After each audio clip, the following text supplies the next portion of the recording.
IGIMS में paper leak का महाखेल, दबी रिपोर्ट और हिलती कुर्सियां, आखिर किसे बचाने की हो रही है कोशिश। नमस्कार, आप देख रहे हैं स्टार टीवी बिहार। मैं हूं आपके साथ अपराजिता सिंह।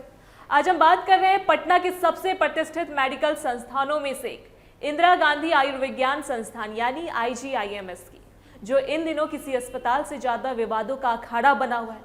मेडिकल की पढ़ाई करने वाले छात्रों के भविष्य के साथ यहाँ जो खिलवाड़ हो रहा है, उसकी दास्तां अब फाइलों से निकलकर सन्नाटे में गूंजने लगी है। एमबीबीएस और पीजी फाइनल ईयर की परीक्षा में धांधली और पेपर लीक के जो आरोप लगे थे, वे अब सिर्फ अफवाह नहीं रह गए हैं। जांच कमेटी ने अपनी रिपोर्ट निर्देशक डॉक्टर बिंदे को सौंप दी, लेकिन सबसे बड़ा रहस्य यही है कि इस रिपोर्ट को अब तक तिजोरी में बंद करके क्यों रखा गया है।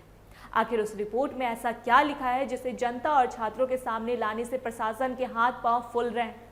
यही वो चुप्पी है जो अब चीख चीख कर कह रही है कि अंदर खाने कुछ बहुत बड़ा कांड हुआ है। सूत्रों की माने तो जांच रिपोर्ट आने के बाद संस्थान के भीतर हड़कंप मचा हुआ है। परीक्षा विभाग में बैठे बड़े बड़े अफसरों की कुर्सियां हिलने लगी है। बड़े पैमाने पर तबादलों की तैयारी चल रही है, जिससे यह साफ हो गया है कि दाल में कुछ काला नहीं, बल्कि पूरी दाल ही काली है।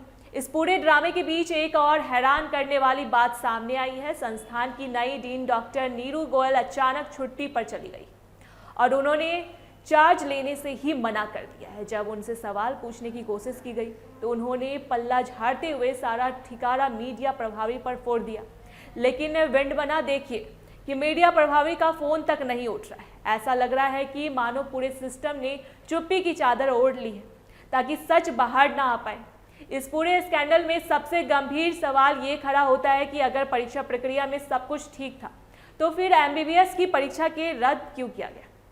क्या यह सिर्फ एक छोटी सी तकनीकी खराबी थी या फिर कागजों के पीछे कोई संगठित पेपर माफिया या सिंडिकेट काम कर रहा था?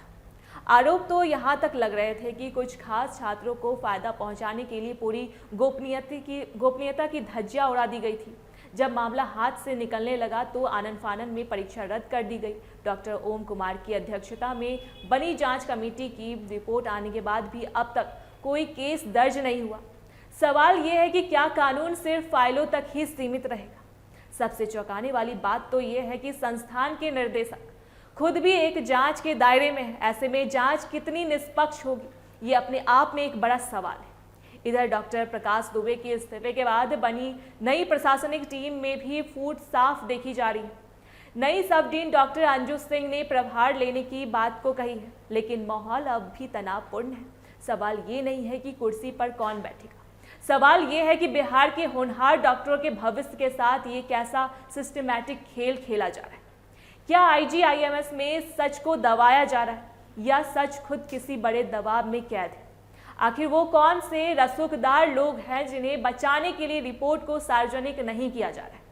फिलहाल ये पूरा मामला एक हाई वोल्टेज मेडिकल स्कैंडल बन चुका है, जिसका सच सन्नाटे के पीछे दफन है। अब देखना यह है कि सूबे की मुख्यमंत्री सम्राट चौधरी की नज़र इस घोटाले की खान पर कब पड़ती है और कब इन भ्रष्ट अफसरों पर गाज गिरती है। बिहार के मेडिकल सिस्टम की इस बड़ी खबर पर हम लगातार नजर बनाए हुए हैं। आगे जो भी खुलासा होगा हम आप तक पहुंचाते रहेंगे। देखते रहे स्टार टीवी बिहार।